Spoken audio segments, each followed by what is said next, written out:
Hey, so gonna start reading from the travel journal from my African trip.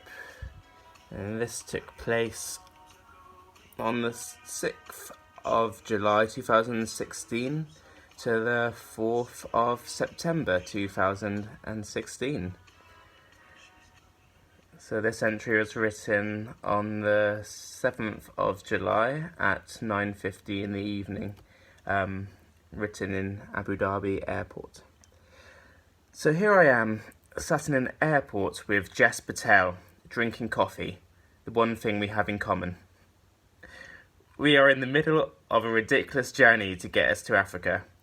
What started as a cheeky 2-week elective in Tanzania has escalated into an international and intercontinental palaver. Of course, I have tried to keep the whole thing as cheap as my taste in travelling partners, resulting in outrageous flight connections and wearing the same clothes for 2 days straight. But yeah, this will be my first Africa experience. I'm excited to step up my travel experience. I'm determined, however, to not abuse any animals or get any classic white kid photos. 6 a.m, 6th of July. My phone alarm loses its shit. The journey starts with a saucy megabus to London.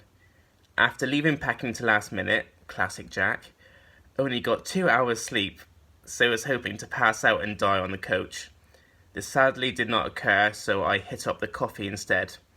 Plan was to meet my old housemates Katie and Tara in London for the day. I did not, however, fancy hauling my big-ass piece of shit bag with me, so went Clapham first to leave at Jess's house. It was at this point I found my first riddle. Jess finally texted me her postcode and told me to go into the shop, after which she became unreachable.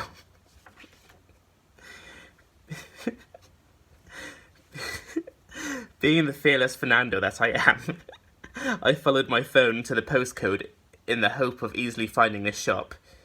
Brackets, Patel's Pet Shop? Patel's Plasters and other adhesive items? Who knows? I horrifyingly found myself in the middle of a high street. Luckily, I saw a guy walk out of a shop and back in again that I thought I recognised. Stalker? So approached and asked if he knew the infamous Jay Patel. And oh damn, it was her dad. So I dropped my bag and refused multiple items of food before heading to meet Katie. I had my first eat experience and we strolled along South Bank.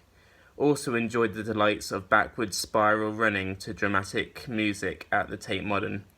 It's art, you wouldn't get it. We then went to Canary Wharf to meet Tara after work.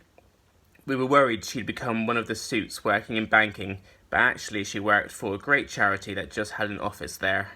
We dined and then had a long walk to London Bridge.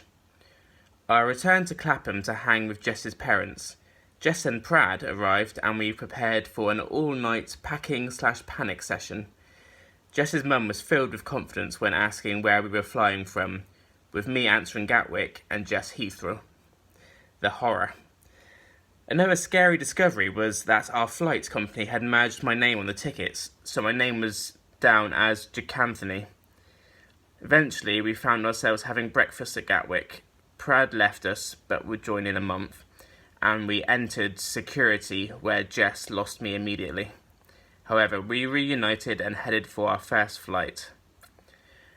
Nice uneventful flight to Venice was had, featuring some exquisite views of the Alps. The next step through was terrifying, as we had 2 hours to collect our bags. Check in, drop off our bags, get through security, and on to the next flight. Apart from the normal nightmare people getting in the way, it was actually fine, and Jess even had time to buy a disgusting sandwich.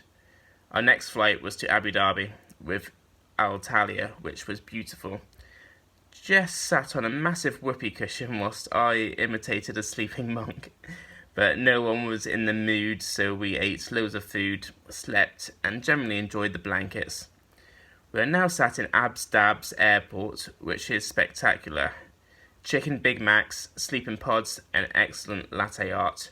Just 17 hours travelling left.